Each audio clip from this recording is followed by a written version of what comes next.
Welcome back to the channel. If you've ever dug through a jar of old coins, chances are you've come across the humble one-penny piece.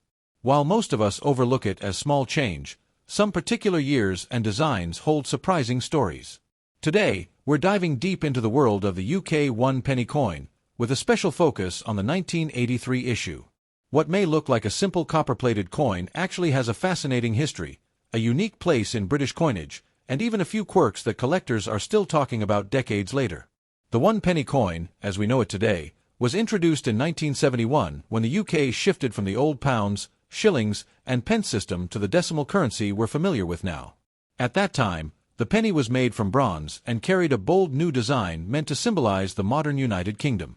By 1983, the coin was already a familiar sight in every wallet until across Britain, but this particular year stands out for reasons that go beyond everyday pocket change.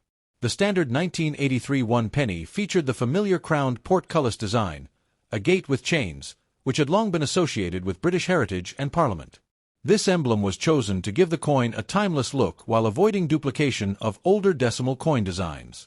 On the obverse or front, the coin carried the portrait of Queen Elizabeth II by Arnold Machin, a design that was used on British coinage from 1968 all the way until 1984. For many, the coin is instantly recognizable because of its deep bronze color and classic style. What makes the 1983 penny so interesting to collectors is not just the design, but the story of a rare variety that slipped into circulation. In 1983, the Royal Mint produced sets of coins for collectors, including a special £1 coin introduced that year. But due to a minting error, some sets were accidentally issued with one-penny coins inscribed with the old, new penny legend instead of the updated, one penny. This small wording difference turned what should have been an ordinary coin into one of the most sought-after modern UK rarities. Imagine the surprise of collectors at the time, opening a proof set or annual set only to notice that their penny didn't quite match the description. Instead of saying, one penny, as had been standard since 1982, it still carried the outdated inscription, new penny.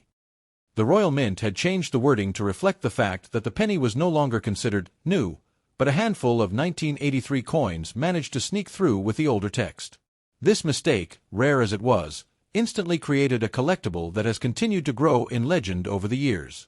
Most 1983 pennies you find will simply say, one penny, and these are, of course, worth just their face value. But if you're lucky enough to stumble across the rare, new penny variety from 1983, you could be looking at a coin worth hundreds or even thousands of pounds to the right collector. This tiny difference in wording, barely noticeable at first glance, is the kind of detail that makes coin collecting such an exciting and meticulous hobby. It's proof that even modern coins can carry hidden treasures. Beyond the era variety, the standard 1983 penny still carries historical interest. It was minted during a period of economic change in Britain, as the early 1980s were a time of political and financial transformation under Margaret Thatcher's government. The penny may have been small in value, but it was part of daily life for millions of people. Every shop, bus fare, and child's piggy bank had these coins rattling around, connecting them to the broader story of Britain in the 1980s. Another point of interest is the material composition. The 1983 one penny, like all pre-1992 issues, was struck in bronze, an alloy of copper, tin, and zinc. This gave the coin its rich reddish-brown tone, which is different from the later copper-plated steel pennies introduced in 1992. For collectors, the earlier bronze issues are often considered more attractive and durable, since they don't rust in the way steel-based coins sometimes do. In fact, many 1983 pennies still look remarkably good today, despite being over 40 years old. For anyone curious about starting a collection, the 1983 penny is a great entry point. While most examples are common and inexpensive, they carry just enough history and variation to spark an interest in numismatics, the study of coins and currency. It encourages beginners to look closely at details like inscriptions, mint marks, and even the condition of the coin. And of course, it serves as a reminder to always double-check even the most ordinary-looking coins, because sometimes mistakes turn into rarities. So next time you come across a jar of old pennies, take a careful look.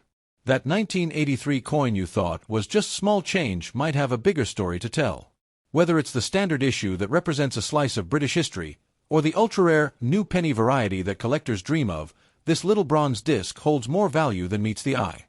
The world of coins teaches us that history often hides in plain sight, waiting for someone to recognize its worth.